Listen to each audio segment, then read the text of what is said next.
கலாம் வந்து கனவு காணுங்கள் அடிக்கிறார். ஓகே, மேக் அ விஷன் அப்படிங்கிற. அப்போ அவனுக்கு கனவு காண்றது என்ன நினைச்சுக்கிறான்? தூக்கத்துல வர்றது கனவா என்னடா? அப்பதான் சொல்றாரு, உறக்கத்தில் வருவதில்லை கனவு, உன்னை உறங்க விடாமல் செய்வதுதான் கனவுங்கிற. உறக்கத்தில் வர்றதில்லை கனவு, உன்னை உறங்க விடாம போயிருந்தா நைட் தூக்க மாத்திரை போட்டு போன பொழுது அப்துல் கலாம் கனவு இப்படிதான் போடுறதுன்னு நினைக்கிறான். அங்கதான் கலாம் என்ன சொல்றாருன்னா, இது நைட்ல கனவு இல்லடா, இது பகல் கனவுங்கிற. பகல் கனவு நம்ம சொசைட்டி எப்படி வளர்த்து வச்சிருக்கா, பகல் கனவு காணாத, பகல் கனவு காணாதுன்னு ஒருத்தர் சொல்லிட்டாங்கன்னா இவர் காண சொல்றாரு அப்படின்னு பார்த்தா, கனவை தூக்கிட்டுதான் நினைப்பு தாண்டா கனவுங்கிறாரு. What you feel will manifest. பாவம் தத்பவதிங்கிறது பகவத்கீதை. நீ எதுவாக நினைக்கிறாயோ அதுவாக ஆவாய். பைபிள்ல உன் எண்ணம் போல வாழ்க்கை, உன் எண்ணத்தை அல்லாஹ் நிறைவேற்றுவார்னு சொல்றாரு.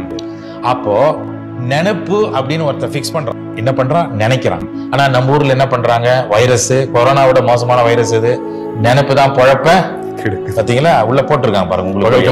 நாங்க என்ன பண்றோம், நினைப்பு தான் பொழப்ப கொடுக்கும்னு போறோம்.